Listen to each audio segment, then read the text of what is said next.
Hello, everyone. My name is Davina. I'll be the host for today's podcast. With me, I also have. Freddie. Eka, Zara. Really? All right. So we're all 16. We're in year 11.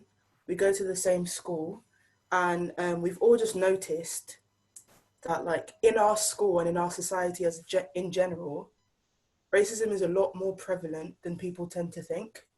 So the topic of today's podcast is racism really that bad in the UK?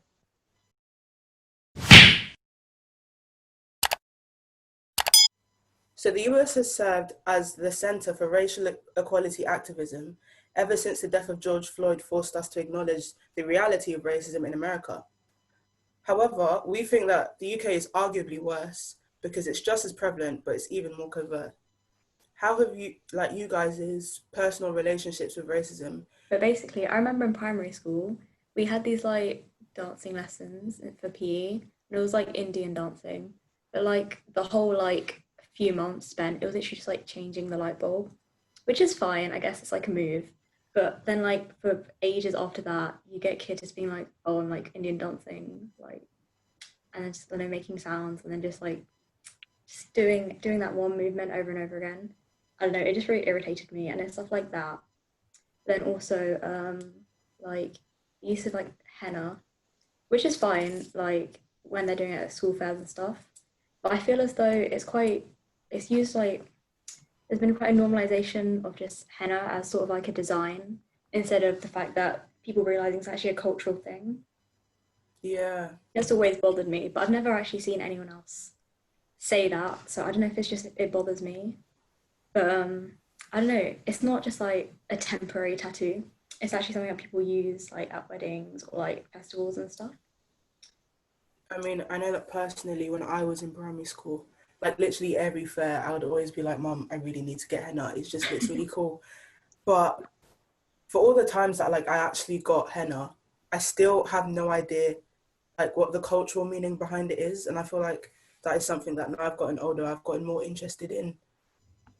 Yeah, I think you see that a lot with fast fashion now, and particularly the recent scandals with was it Sheen and like Boohoo, where they were basically culturally appropriating um, Indian sort of traditional dresses, and they were sort of labeling it as exotic and floral.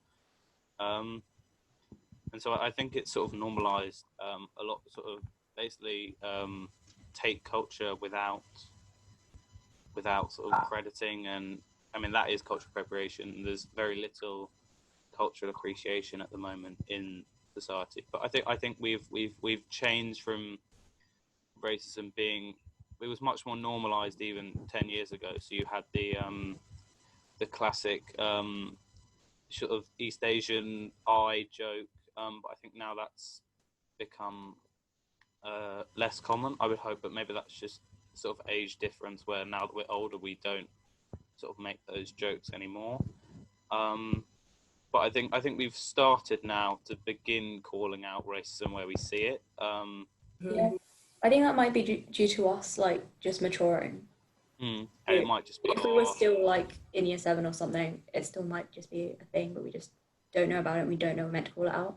yeah, maybe we're just sitting in activist echo chambers, so we're just hearing other activists and people who are speaking about this speak out. Maybe the general population doesn't really have any concept of how deep set racism is in our society. So maybe that's something that needs to be changed. But the wide scale Black Lives Matter protests, I would say, probably have brought some recognition. So hopefully that's where we can sort of move in the future. Yeah, I think it's only really recently that I've started realizing the extent of how like white centric everything is. From like I was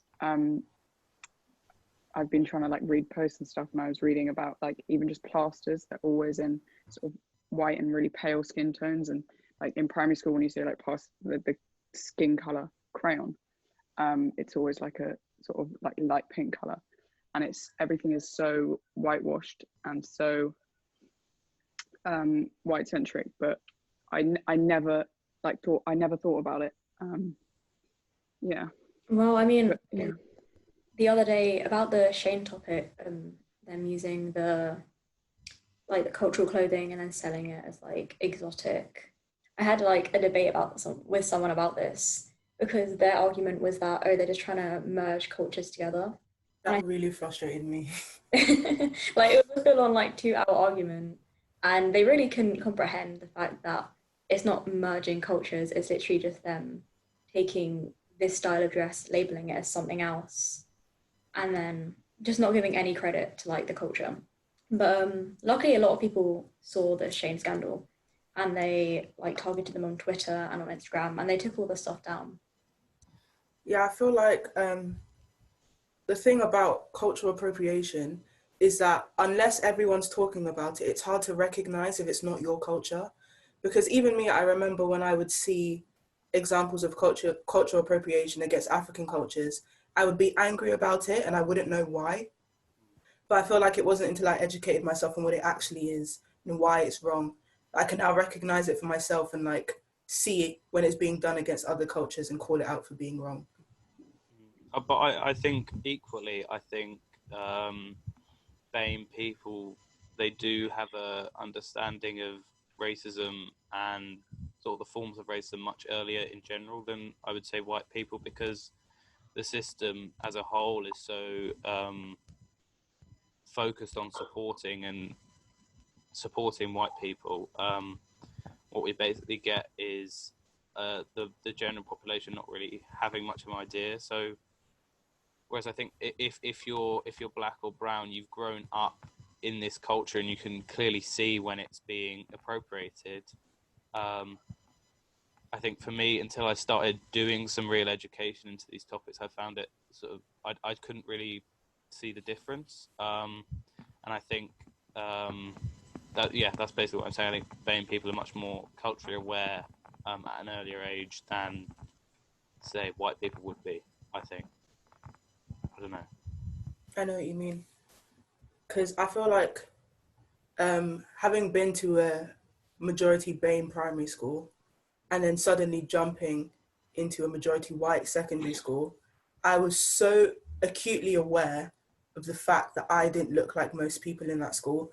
And I feel like because of that, it forced me to become more aware of racism because it was at me and it hadn't been at me before. So yeah. I had the reverse of that because in primary school there were only 2 brown girls. Then obviously everyone would just like get our names mixed up, even though we're just nothing alike. And then once I came to there's only 1 white girl in my class and everyone else is Asian. There's still no black girls, you know, it's another issue. But I think it was quite nice to be surrounded by people who are actually like, who I understood more rather than just being called like the 1 brown girl in my class in primary. And also, sorry, go ahead, continue. Like literally throughout primary, I was the target of like ISIS jokes. And even now, when like I see that kind of headline in the news, it kind of just makes me embarrassed because I don't know. I just feel like people associate you with that thing when you're that color. Yeah, massive like overgeneralization. Yeah. I don't know if any of you have did any of you seen the recent Channel 4 show where they basically separate kids from one school into whites and then people of color, and it's really interesting just to see how much more emotionally and culturally mature people of color are when speaking about racial issues. So they can all really understand it, but then when you go into sort of the white side of this class, it's sort of a very quiet room, very taboo, and they sort of all feel really uncomfortable. And I think that's something that really needs to change. People need to be made aware of these issues as a whole, as sort of through education much earlier. I think some people would like, because it affects them, say people like from the white schools, so they just wouldn't really care. And that's another issue. Because I think once people actually, like everyone cares instead of just, I don't know if we're a minority of people like actually doing research. But once that does become the majority of people, then there'll be a big change. Mm. It's just really frustrating. Like, I feel like a lot of people are posting on their stories and trying to spread awareness, but there's just so many people that will just tap through it, won't really care. Like, there's probably like not signing petitions or just the small things like that that could cause massive change. And I feel like another thing that really sets things back is the fact that, I don't know about you guys, but I've noticed that there are a lot of people of color who are also in a sense like in touch with white fragility, because my mum works in an office where I think she's one of two black women, and whenever we talk about racism, she's like, I don't want to hear it. I just want to be, I just want to tell myself that I'm incorporated in all of these people. And when you refuse to accept the fact that you are different and they see you as different, then that is when, wait, sorry, when you are finally able to realize that you are different and they see you as different, then that is when you can actually work towards the change to convincing them that you are more the same than they think. Yeah, so on The Guardian, I read, I don't remember which one it was, but I read an article about how, so London is very diverse, but then in other areas where it's not diverse, so in schools, those areas have like more right-wing attitudes, but in terms of the schools, since it's not diverse, there was a suggestion that in order to incorporate a more listening culture, they could establish like relationships with other schools from somewhere else, which is more diverse. I think we could see the massive issues with schools and the sort of lack of acknowledgement to in regards to racial issues in the case of Shukri Abdi, who she went to a school in Bury, which is massively predominantly white, and obviously that was a horrible story where she was basically drowned by her own classmates after being bullied for like a whole year. So I think obviously that is an extreme case, but I think if you're probably to go into most, like a school in Rotherham, for example, you might see sort of similar acts of bullying towards black and brown people. So I think that's probably like quite a good idea to try and sort of build these relationships between very multicultural schools and the more white schools, and maybe that's even the schools and classes meeting together and sort of discussing differences. But I think that could be like sort of a way forward. Like, by our age, it's too late for that. So Yeah, much younger. Yeah. Like primary school. Post recently about what a kid's too young to talk about race. And it's really important to have representation, because it said at birth babies look equally at the faces of all races, and at 3 months babies look more at faces that match the race of their caregivers. I think we just see that in terms of like the toys that we see, it's majority white, and when you do get like, for example, only recently I think Barbie's brought in a range where it was Asian and black people. I think that was a sort of recent thing, and I think often you actually might have to pay over the price to get dolls or other like action figures that aren't white, because it's a sort of, the norm is that they're white, and you sort of, in all media, we have this portrayal that white people are heroes. We see it in movies, TV shows. The media at the moment is like 93% white in the UK, which is so disproportionate to the general population. So I think that needs to change. I think we're just saying everything that needs to change because there's so much. But I think that's an important thing. Different. I think even black kids by the age of 5, they see themselves as less sort of good than white people, because they only see white faces in high positions. So I think we're starting to change, but there's still like a very long way to go, and it needs to change across all parts of society rather than just focusing on one or two areas. I think the impact of at 5 years old, which is like, I can't do the maths, but is such a small fraction of your life, that impacts your whole life, and then it just gets progressively more and more racist and more biased against people of color. Yeah. Just like every system, like the education system, the school to prison pipeline, in that. Yeah. Everything is in the favor of white people and actively not in the favor of non-white people. Yeah. I remember this was quite a while ago. My niece turned 3 and she had a party, and she had a couple of friends over, and one of them was white, and we told them all they could go and pick up 3 dolls to take to the park with them, so we could go play in the park with all their dolls. And this white girl, she picked up one of the dolls. She picked up was a black doll, and my niece turned to her and said, "Why would you want that doll? Why wouldn't you want the other doll, the white doll?" And it was just like amazing to see that this girl had been raised in a way to see dolls of all colors as equal, because it's such a rare thing. And my whole family was so shocked. And it's so terrible that we were so shocked. And it's so terrible that my niece criticized her for it. And I just think that is just a testament to it, because they're 3 years old. And I just think that is just crazy. I think to some extent though, like there have been changes.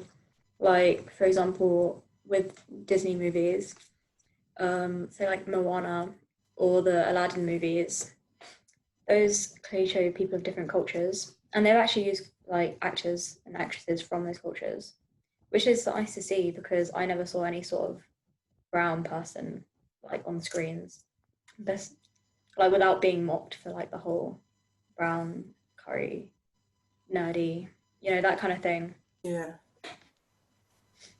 So And they go and make the live action ones, and then they cast white people in. yeah, and then there's Ariel, who's black now, and then people are fighting against it, like, oh, this isn't our Ariel. And then I saw a post that was like, none of the storyline to like the story of the Little Mermaid has anything to do with her being white, so it doesn't impact it. So if you don't like it, then it's just, then you're the problem. I think we had the same thing a few years ago with the casting of a black Hermione in the Harry Potter stage production, where she was cast as black. J.K. Rowling is a we won't talk about the writer, but I think there was massive uproar, and she had to come out, and maybe some of her more recent comments are sort of very, we don't support any of that, but she had to come out in support of this black Hermione, because there was this one page in the 3rd book where they said she had a white face. It just doesn't impact the story whatsoever. Like, it doesn't matter that there's a black Hermione. In fact, it's quite good that we have a black character who is smart and who isn't just labelled into this, or put into this athletic sort of trope, where black people have to be strong, athletic, sporty, and the fact that we have like a sort of intelligent, smart black woman as a sort of lead in this play, it's really good. We saw that massive uproar when she was announced as Black Hermione, and I think that just shows we still have so far to go with sort of accepting that black people can have white roles in the same way that white people have been taking so many black roles over the years. Also, with like the whole Harry Potter thing, like all the characters in it, like I think I can only remember like one black character within like that whole movie. There were like a couple, like. And then there was my favorite creatively named Cho Chang, the only Asian girl there. Yeah. Well, yeah, I think they cast a black character as a white person in like the 6th book, isn't it? Like Lavender Brown is supposed to be black, and she was cast as white. So she was supposed to be sort of this side main character, but she was cast as white. supposedly just because she was a more experienced actor. But surely you could have found an experienced black actor instead of having to revert to this white one. You know, why did you have to go to a white actor rather than a black actor? I've been seeing a lot about that, about how people claim there's not enough people of color with the skills and qualifications. Like, no, it's just you don't look for them. We don't use them. And then if there's not that indicates a serious problem within whichever, if it's the acting profession, if it's the acting industry, that indicates a serious problem that there are not enough opportunities for people of color to really excel in the industry. So I think if you argue that, there's still a huge issue. It's not, it doesn't get rid of the issue to do with race. Also within that industry, there's the whole like people that are like the people of color that are chosen to represent that, like Lily Singh, like is like one of like the standout brown characters in our community, and her whole like personality is just based on the stereotyping, like the whole culture. And there's like Zendaya as well, who's known as she's like a very, very prominent black figure, which is fine because obviously she is like a good person. She does a lot, but she's not like not every black person. It's been like until a lot more black directors and black producers started to emerge onto the scene, it was very common for movies and TV shows to say, okay, we'll give you your black character. And then they would turn up with light skin and very loose curls, very long hair, very white features. Yeah, and they would say, black. Yeah, and that would be their black character. And it didn't solve any problems because at the end of the day, those light-skinned black people now had their representation, but there are still a lot of dark-skinned men and women who felt underrepresented in the media, and nothing was being done about that. People also think that because examples of systemic racism aren't exposed as often in the UK, that means we're better. However, there are tons of examples of how systemic racism have fed into different industries and sectors throughout the UK. And we touched on that a bit with movies and the education, but I just wanted to go in a little bit on things like the Windrush scandal. So, Freddie, what do you think about that? So I think we've seen many cases of systemic racism in the UK. More recent ones like Grenfell and the Windrush, and then further back looking at colonialism. But I think that's where systemic racism in the UK really starts. Because for you to be able to control a third of the earth and subjugate millions, if not billions, of black and brown people, you have to put forward the narrative that you are superior to them, because otherwise, why are you controlling them? So I think that's where racism starts, and that's how it I think the UK was a massive sort of proponent, and we were the country that sort of pushed it forward the most because we were exporting slaves the most to the Americas. We had slavery across the empire. We had indentured laborers in Asia and the Caribbean. So I think a lot of the racism that we saw, that we have seen in the UK, hasn't actually been in the UK for most of the UK's history. It's sort of been in our colonies, and that's why we don't sort of pick it up as much. But to go into the Windrush scandal a little bit more, it's pretty horrible, because these people, people come over from the Caribbean, particularly from Jamaica, Trinidad, Barbados, and they are UK citizens. They come over with a British passport as a UK citizen, coming back to what they believe is the motherland and the place where they're going to thrive and become really rich, and they can send stuff back to their family. And then they come over here and they are basically treated like dirt. They are forced to work in cleaning jobs, in really low paying jobs. They're subjected to systemic racism. and they're sort of put in these very squalid conditions, where they're really sort of living paycheck to paycheck, hardly getting by. And what you have to remember is that in terms of the Windrush scandal, the literacy rate in the Caribbean was only 30%.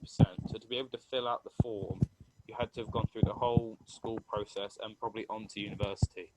So the vast majority of people coming over were skilled workers, but they were forced into these very low-paying, low-skilled jobs purely based on the colour of their skin, while at the same time we were accepting migrants from mainland Europe, and we were actually paying them to come over to the UK and support our economy as doctors, nurses, high-paying, high-skilled jobs. We were actually accepting people from Germany who we had just defeated a few years ago in the war, and we were subsidising their fees to come over to the UK and help us out, while these black people in the Caribbean, they had to pay for this massive long journey that they took, where they had to sell everything they had just to take the trip over.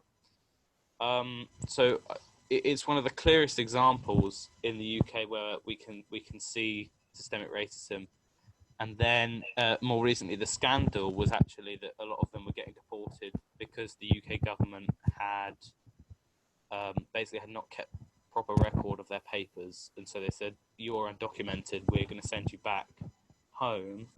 And a lot of the people they were saying this to had maybe never visited the Caribbean ever, or had only been there when they were a child, and that's sort of not home to them.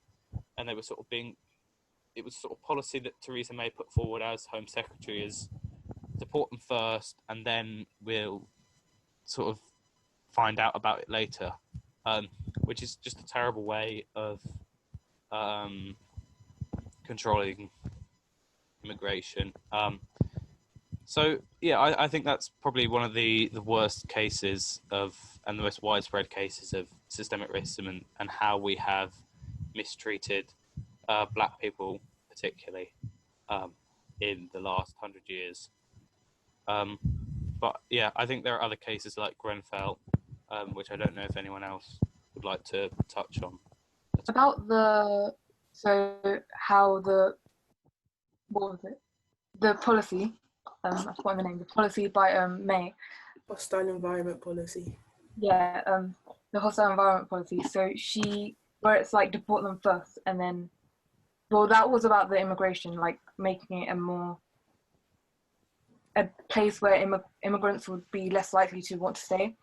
So this like harsh environment is similar to how for Grenfell, the tower was made. So I read somewhere on Instagram, so about how the tower was made to gentrify North Kensington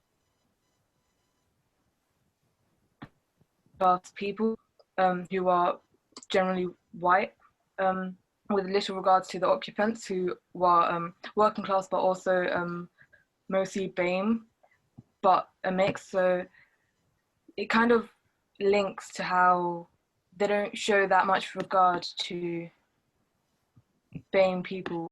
I feel like in general, in modern day systemic racism in the UK, the narrative is always pretty much the same. It's the idea that the government are giving BAME people the opportunity to live in the UK and the opportunity to work. However, they're being treated as second-class citizens while they're here. And then as soon as it no longer benefits them, the government drives them out or finds a way to get rid of them. And as much as Grenfell Tower was an accident, and was a very tragic one at that, it's still not enough things were put in place to avoid it. And it creates this idea that BAME people are expendable. Yeah, I think the government had already been warned that this cladding was very dangerous and basically a disaster waiting to happen. But yeah, I think they never really paid any attention to it. I think they are actually able to get away with a lot of these things because of their recent appointments in the Home Secretary position with Sajid Javid and Priti Patel, who are both of Indian descent, I believe. And so it's this brown face in a high place, and they're sort of allowed to get away with a lot of these racist laws purely because if it's a brown person saying it, then surely it must be true. Where I think they might not have gotten away with some of these really, really terrible policy decisions if it were a white person, like Theresa May or someone before that. So I think that is the Tories' way of sort of getting around this sort of race argument. Oh, we can't be racist because we have two people of colour in our cabinet. So I think that the Tory policy of appointing people of colour who aren't representative of their race sort of perpetuates this racism and keeps it going in the UK. And I think that can be seen with Grenfell and with the Windrush scandal, even though it was Theresa May. We've seen some terrible policies from Priti Patel in the last year in regards to it. So we've talked about how systemic racism has affected the housing system and how it's affected the people of the Windrush generation. But I think we should talk a bit more about how racism generally affects the younger population, especially younger BAME population, with the school to prison pipeline. Okay. In terms of education, what we can see is clearly from the very start of a child's education, if they are black, they will be underscored in all their exams. So we see that in SATs, where they're, I think, scored 6 points lower than what they should be. And I think it goes the opposite way with Southern Asian and East Asians, where they're actually overmarked, and this actually creates a lot of pressure on them, which is sort of unneeded. And there's this sort of stereotype where they are supposed to be clever, and this can create, can have terrible effects in terms of microaggressions, and then more widely it can severely affect the mental health of East Asian people or Southern Asian people. But in terms of the school to prison pipeline, what we see is black people being massively overly excluded and expelled from schools for offences that white people wouldn't be expelled for.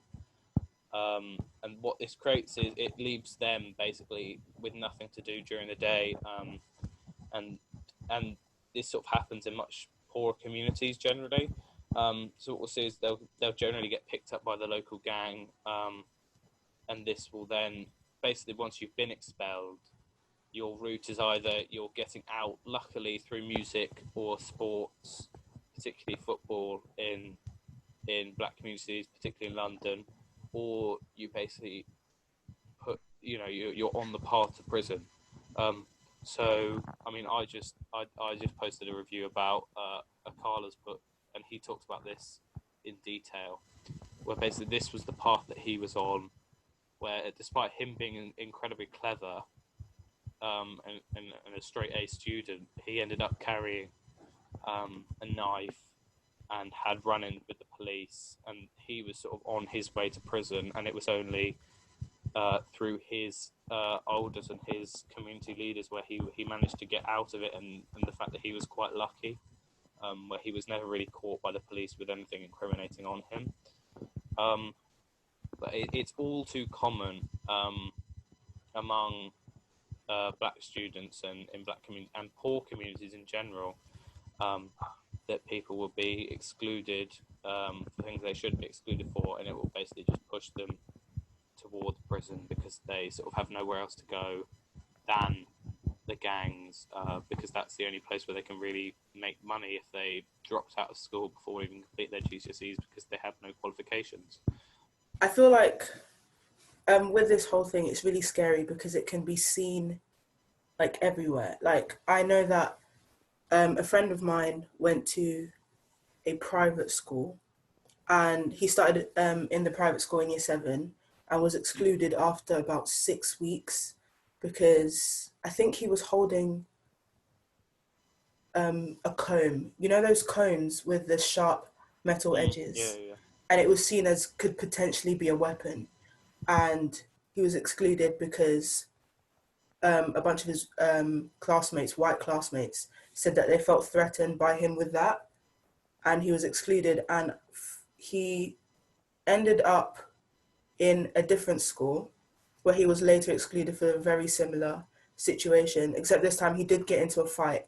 And I felt like that made it easier for people to say it was his fault for fighting people. It was his fault for putting himself in that situation. And I feel like knowing him personally and knowing that he isn't an aggressive person and he's someone who is very peaceful, it's just a testament to how much the schooling system can force you to be violent and force you to fit into that box. And now he's going to university, but he had to retake a year because of how much school he missed from being excluded. And I just feel like there are a lot of people who are members of the BAME community who just have to fight a lot harder to just stay in school, not even to excel, but to just finish secondary school. And I think that's terrible. Well, actually, I found this isn't actually something I've heard too much about, because I feel like especially at a school like ours, you wouldn't, if it does happen, which I wouldn't really know much about, then you don't hear about it at all. And I think that's also quite scary because there's all these horrible things going on, and then we're quite privileged, so we just don't know. Or Yeah. me personally, at least.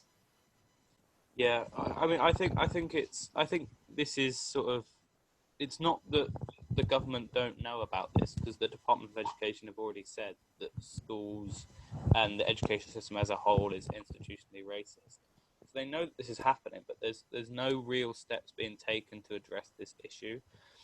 So we still see black people being excluded too much, and we still see all these issues.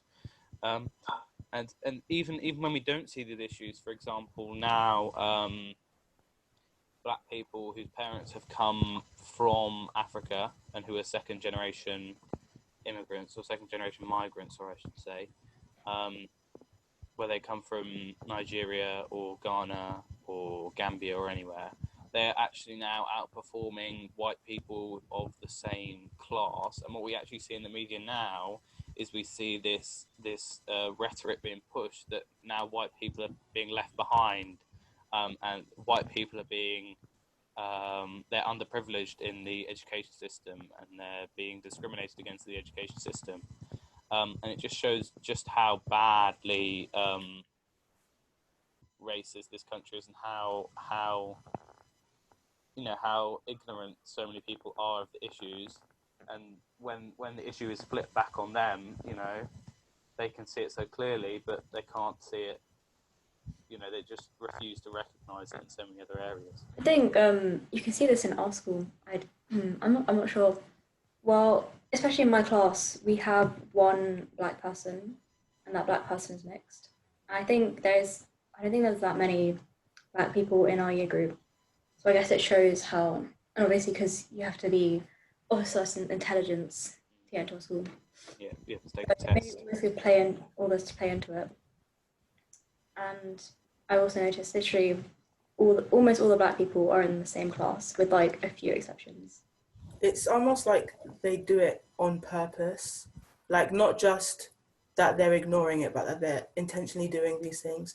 For example, the fact that there are so many rules that only apply to black people and only apply to people of color. For example, not in our school, but there are a lot of schools where combs that are specifically for Afro hair are seen as weapons. Schools where extensions and knotless braids are seen as not adhering to the dress code, but you can have your hair dyed crazy blue and green and whatever colors. And I feel like the idea of putting lots of people of the same race in a class, so like what you were saying about how most of the black people are in one class, I can't remember where I read it, but there was this study done that talked about how if you have a minority and you allow them to create a sense of unity and togetherness, it promotes them to revolt and rebel more. And I feel like it's just like when you said that, I thought about that. I thought about that report and how it just sounds like they're trying to provoke a reaction. Yeah, no, yeah, I think that's sort of how the education system works. And then if we're a little bit more specific when talking about the school to prison pipeline, and then when we get to prison, if we're talking about the prison section of that, we're actually more disproportionately, black people are more disproportionately incarcerated in the UK than they are in America. And America's seen as this terribly racist country with an awful criminal justice system. But actually, we're not far worse. We are worse at incarcerating and incriminating black people. So I think that's just a testament to just how bad racism is in this country, and a testament to the school to prison pipeline. So we've talked about how racism is so bad in this country, and I feel like after hearing all of these things, it's quite difficult to deny that racism is very prevalent in the UK. So why is it, do you think, that so many people are reluctant to acknowledge this fact? You don't realize it because there's, again, with the microaggressions, you wouldn't know that it's so significant to so many people. So something might be said to one person, but then it's just that one thing. The fact that it continues over, becomes such a bigger thing overall. But obviously no one's putting the smaller puzzle pieces together. And even connecting the dots between black people having a worse education and the school to prison pipeline and the separating of groups, it all comes together to form this, I don't know, it plays into the racism as a bigger picture. Racism doesn't also get talked about enough. So I remember the first time I probably did hear about racism, what racism is. I mean, I knew of it before, but it was in year 6 and my teacher said something about a scenario he had seen on the bus. And he said, so he was a white man, but he comes from New Zealand, so he wasn't British. But he said, if I was in that place, I wouldn't, because of the color of my skin, I wasn't in that place, if that makes sense. Yeah. Yeah. So I think it starts with education in schools. So maybe, in reception, as young as reception, like we've talked before, it should start, and maybe we should talk about cultures and the different cultures, because they talk about British history and the empire. They don't talk about how it benefited the different countries, and so maybe we can talk about the cultures more and then go into racism starting from primary school. Yeah, they always address colonization with such pride, and the idea that we were so great, we managed to have all of these countries under our name. And I feel like if it was explained in a way that was more remorseful, it would allow people to see this is a bad thing that we did. And if I see something that looks similar to that on a small scale, that is also a bad thing. Yeah, I think the empire bit is very true. I have been taking a course learning about empire a bit more. But yeah, I think that we sort of see only the positives as empire. We see, we control India, we control Australia, the US, large parts of Africa, but we don't see the sort of atrocities that we committed. I think we've killed 55 million Indians through famine in the time that we were it was the British Raj or controlled by the East India Company. That's basically the population of the UK that we've killed just by taking too many crops out of India and not providing them enough food.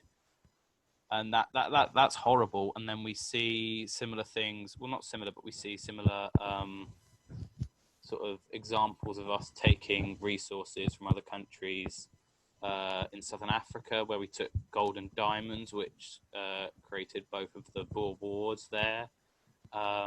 We see it in the Caribbean, where we produced loads and loads of sugarcane.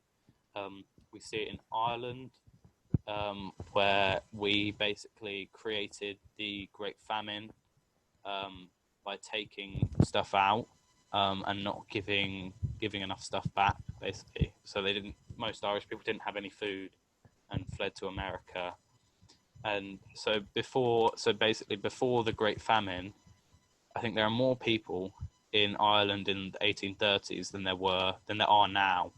And I think that's basically purely because of the Great Famine. It just shows just one of the many examples of just how bad colonial Britain was, and I think it's vital for us to learn that, because I think still 15% of the UK population would want the empire back, and that's pretty damning when we're talking about racism in the UK. That 15% of people would want possibly our darkest moment in history back because they believe it was when we were most powerful. Which maybe is the case, but it was definitely when we were at our worst in terms of how we treated people. Even I remember in school hearing about British Empire and feeling quite proud. Like, oh my goodness, we had a third of the world under British rule. That's quite cool. And it wasn't until the teacher lightly brushed over all of the damage that was caused by it, and I thought, wait, say that one more time. We really did all of that just so that we could have a bit of power. And I feel like a lot of people didn't have that wait a minute moment, and I feel like it should be more expressed, like how bad it was, just so that people can realize, don't be proud of that. That's not something we should be proud of. Racism and oppression isn't something that we should be proud of. I still feel like it's so glamorized. I think it was like last year, or maybe the year before, there was a film out, I think it's called Victoria and like Abdul or something. And it was about when India was under colonization. And it just, I don't know, I feel like it didn't really show the bad bits of it. It just showed like how they were taking things and how it was great for our country, but not like the effect that it had on the other country. And I don't know, yeah, like you said, it's seen as a good thing that we were just so unbelievably powerful. But then obviously that was the extent of these people suffering. Even now, we're still not showing. Yeah, I think we see that because we still glorify these people with statues. We still have statues of slave traders. Edward Colston fell, but there is still Cecil Rhodes, which is due to come down. There's countless statues of slave traders in the UK still, and we still have statues of well, this is a more controversial topic, but I don't think Winston Churchill should still be up because some of the atrocities that he committed in Afghanistan, in Bengal, in South Africa. He was one of the biggest supporters of apartheid South Africa, and yet he still has a place in the same square as Nelson Mandela. So, you know. And you wouldn't know this, like just general knowledge. You'd have to. No, you have to research. You have to. Yeah, and it should be very. If we're to have his statue up, it should be very widely known that he was a terrible racist. He was in support of apartheid South Africa. We should know this, and so many people don't. And we saw that with the EDL and Tommy Robinson coming down to London to try and protect the statue. And obviously these people are extremely right wing. But just in general, I think if you were to poll the general public, they would say Churchill was a good person, because all we know about Churchill is that he helped us win the war when he was a leader who was drunk, who was an insomniac during the war. Yes, he kept morale high, but he didn't have any particularly incredibly intelligent military moves. He wanted to open a second front in Greece and Turkey, which would most certainly have lost us the war. And it was the US who actually convinced him, and Russia, who convinced him to open the second front in France.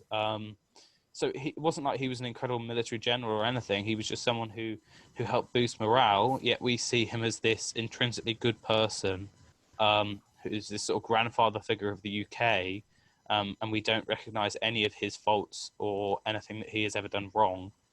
And I think that's probably a prime example of something that needs to change, and a prime example of just how ignorant we are to the racism that so many people face day to day.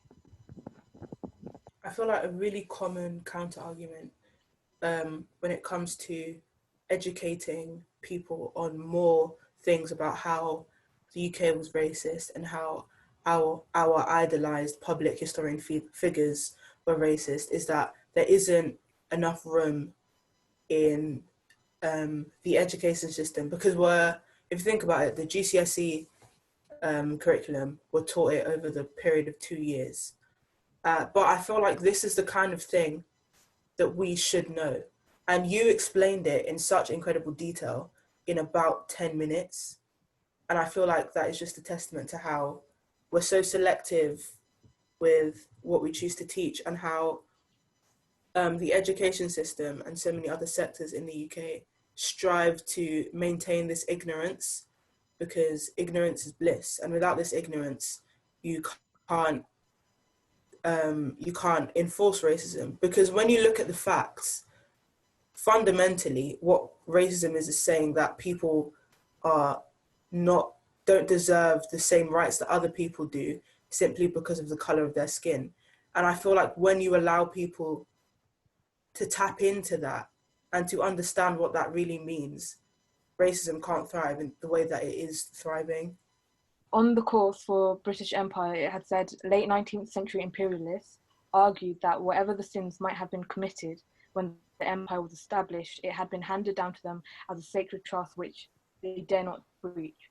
So if you analyze that technically all that means, they thought of the duty to maintain this superiority over other people and that power more important than the cost of lives that came with maintaining that power, which is another form of white superiority that they're trying to maintain. So lastly, I just wanted to touch a bit on the idea of racism itself, because I feel like a lot of people hear the word racism and think, oh, this is lynching and actively trying to force people of color out of positions of power and killing people in the streets and hurting people. And I feel like when people are called racist, or when something that people have said is called racist, it's really easy to jump to this idea and immediately feel the need to defend yourself. And that is where the idea of white fragility comes from. And so I just wanted to talk a little bit about what you guys think about racism in terms of the little things and the more covert things. I think for white people, being called, obviously I don't speak for all white people, but being called a racist is like the worst insult.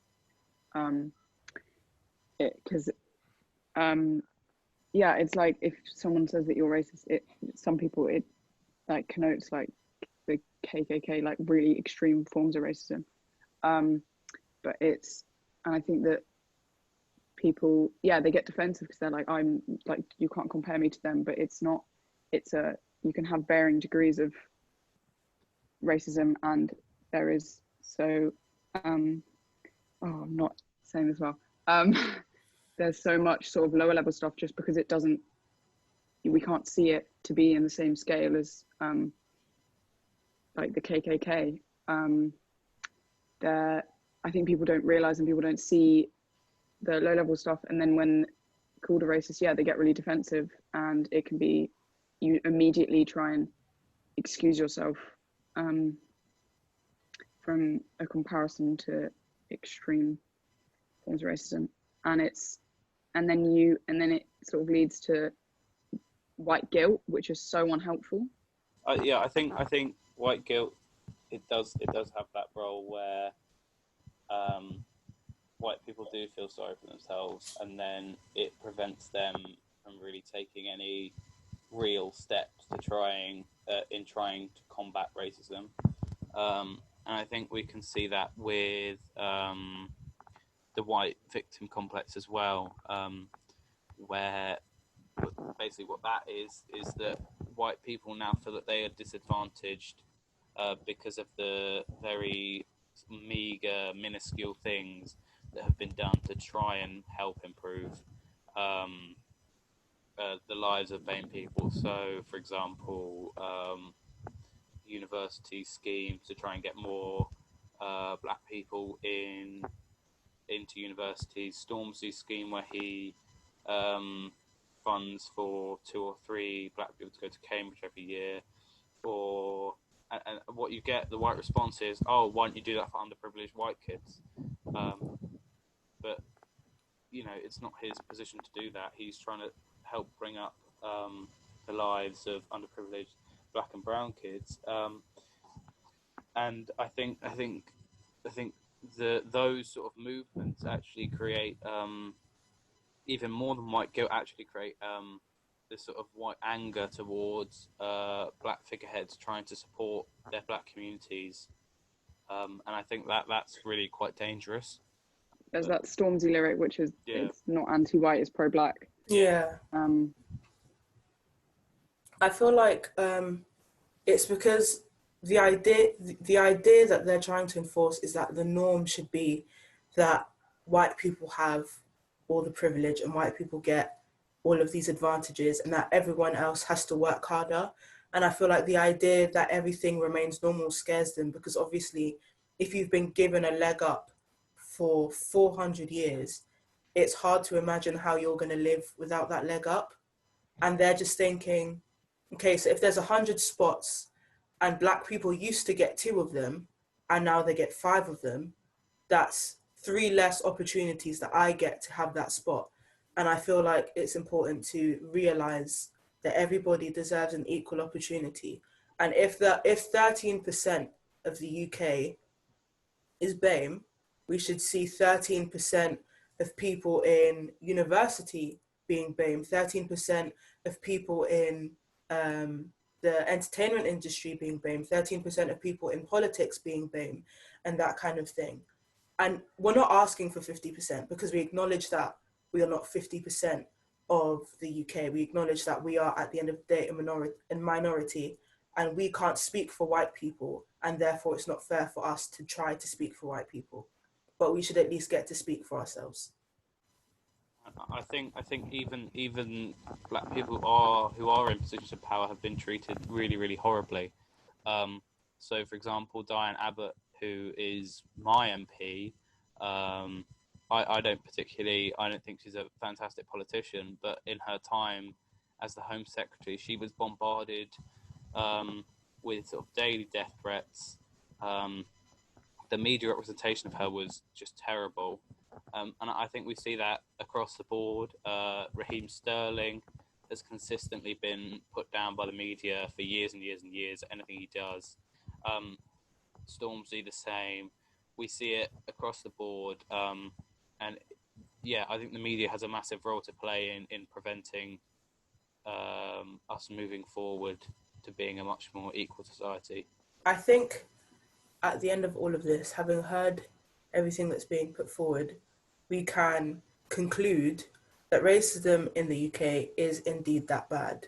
And we should actively be taking steps to not only ensure that we are being mindful of and calling out systemic racism when we see it in the media, in politics, but just making sure to call out racism when we see it in our everyday lives, because I feel like it's going much too easy for us to excuse these things.